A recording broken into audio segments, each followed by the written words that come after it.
যেতিয়া অচিনাক্ত লোকে কয় যে আমি মাছ বিক্ৰী কৰা বন্ধ কৰি দিম, যেতিয়া অচিনাক্ত লোকে কয় যে আমি নহলে উজনি অসমত কাম নহব, সেই দিনটোতকৈ চৰম অপমানৰ দিন জাতিটোৰ বাবে একোৱেই নাথাকে।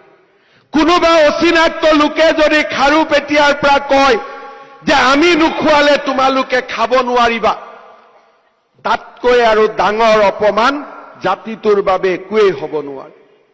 কাৰোবাৰ অচিনাক্ত লোকে খেতি কৰিব আৰু সেই খেতিৰ শাক পাচলিৰ মূল্য বাঢ়িছে নে কমিছে তাৰ ওপৰত আমি টিভিত গৈ টক শ্ব' কৰিম, সেয়া অসমীয়া জাতিৰ ভৱিষ্যত হ'ব নোৱাৰে। অসমীয়াই বছৰৰ বাবে প্ৰয়োজনীয় নিজৰ খাদ্য নিজৰ ঘৰৰ বাৰীত উৎপন্ন কৰিছিল। দলগাঁও খাৰুপেটীয়াৰ পৰা অহা আলু তাৰ দাম কিমান হ'ব তাৰ জল্পনা কল্পনা অসমে নিজৰ ইতিহাসত কেতিয়াও কৰা নাছিল। অসমীয়াই যেতিয়া আত্মনিৰ্ভৰশীল হ'ব, শাক পাচলিৰ দামৰ বাবে আমি টিভিৰ টক শ্ব' চাব নালাগিব, নিজৰ বাৰীখনৰ ফালে চাব লাগিব আৰু নিজৰ বাৰীতে আমি নিজে খোৱা শাক পাচলি আমি উৎপাদন কৰিব পৰা অৱস্থাত আমি আজিও আছো। যদি অসমীয়াই বজাৰৰ মূল্য বৃদ্ধি হৈছে তাৰ আলোচনা আমি একেদিনাই নোহোৱা কৰিব পাৰো যদি আমাৰ খেতি পথাৰখন 9টা মাহ খালী নাথাকে। 3টা মাহ খেতিৰ পিছত 9 মাহ যেতিয়া এখন খেতি পথাৰ খালী পৰি থাকিব, সেই জাতিটোৱে মূল্য বৃদ্ধিৰ বাবে টক শ্ব' কৰাৰ বাদে আন কোনো বিকল্প নাথাকে।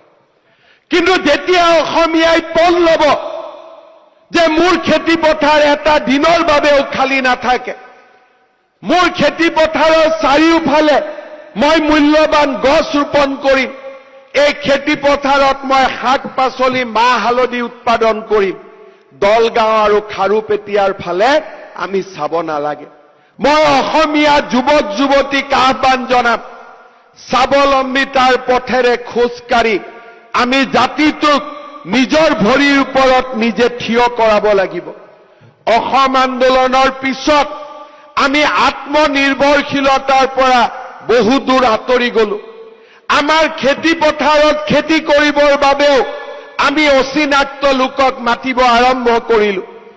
আমি যিখন ৰিক্সাত উঠো, আমি যিখন অটো ৰিক্সাত উঠো, আমি যিখন বাছত উঠো, সিও যেন অচিনাক্ত লোকে চলাবলৈ আৰম্ভ কৰিলে। অচিনাক্ত লোকে অসমৰ অৰ্থনীতিটোক নিজৰ হাতলৈ লৈ যাব আৰম্ভ কৰিলে। অসমৰ যুৱক যুৱতীসকলে অসমীয়াক সেই অচিনাক্ত লোকসকলৰ পৰা ৰক্ষা কৰিব লাগিব। আমাৰ মাটি, আমাৰ খেতি, আমাৰ উদ্যোগ আমি নিজৰ ভৰিৰে আকৌ এবাৰ আমি নিজৰ ভৰিত নিজক থিয় কৰাব লাগিব। সেইটো জাতি